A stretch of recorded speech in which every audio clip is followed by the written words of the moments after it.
From the Oklahoman newsroom, this is an OU update. I'm Jenny Carlson. The Sooners are coming off a disappointing but epic battle at Kansas on Monday night as they prepare for a Saturday game at home against Kansas State. And Ryan Aber joins us on the phone to preview that game. And Ryan, K-State, while not nearly as good, obviously, as Kansas this season or Oklahoma, a team that has given Oklahoma problems. Last year especially, beat them twice. What did you see last year that could give the Sooners problems this year? Well, I think the biggest thing for Kansas State last year was how physical they were on the interior.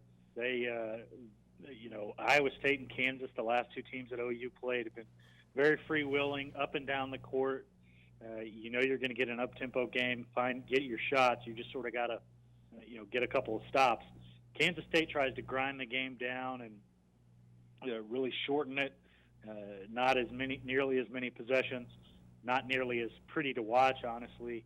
But they have been able to be effective against that with OU the last two seasons, including last year's 66-63 overtime game. I mean, you think about this team, you don't think of a game that goes in the 60s in overtime, but that's what happened last year when these two teams met here in Norman, and Marcus Foster really controlled that game. Of course, Marcus Foster is now transferred to Creighton, so don't have to deal with him anymore, but they've still got Stephen Hurd on the inside, who gave Ryan Spangler some problems last year, and Spangler and Kadeem Latin are going to be guys that have got to make an impact on Saturday if OU wants to bounce back and get back in the win column.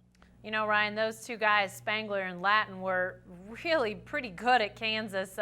Latin with a double-double, had 7 blocks, and then Spangler with 18 rebounds, a career high.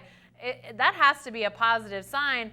But again, K-State a little bit different in the way that they approach their inside game. Does that create a whole different challenge for those guys?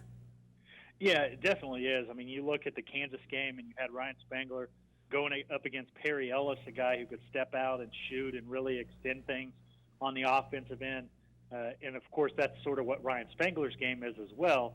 But Kansas State runs Stephen Hurd out there, who's a really big physical interior presence. He's not going to have a whole lot of range. He's just going to, pack things down tight.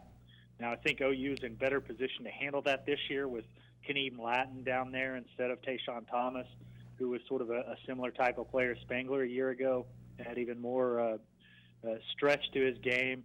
But it will be interesting to see how OU handles this, just because it's a completely different style than they've faced, not only here these first two games of Big 12 play, but, even stretching into non-conference play as well.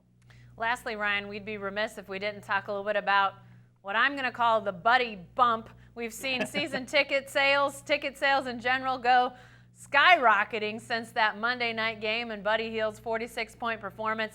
I know it's about more than Buddy Hield. This is a really good team, and we've seen the odds makers out there really liking what they're seeing out of the Sooners, giving them a great chance to potentially be a national championship team. But, Ryan, obviously a lot of people just really excited about the potential of Buddy Hield. Now, amongst some folks, the favorite to win National Player of the Year. I would think that that's got to be something fun that the guys are rallying around and really excited about with the expected sellout crowd Saturday afternoon. Yeah, no doubt about it. They sold out their Big 12 opener against Iowa State.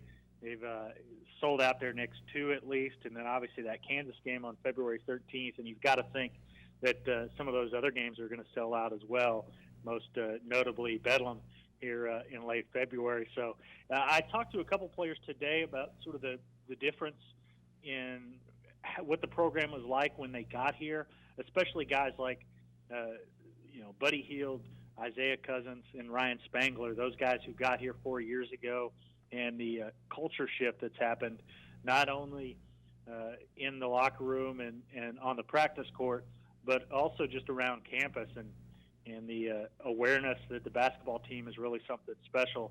Lon Kruger had to go out and do everything he could to sell his program just to students to come out and watch them play when he first started. And now, his guys do it themselves just by being the kind of players that they are, setting the kind of example that they are. And it's gotten a whole lot easier for him. The student section has been fantastic. The last couple years, they've were fantastic in that Iowa State game, even though the students aren't on campus yet. They won't be on campus again Saturday. But this is something that's finally gotten bigger than just having a good student section there.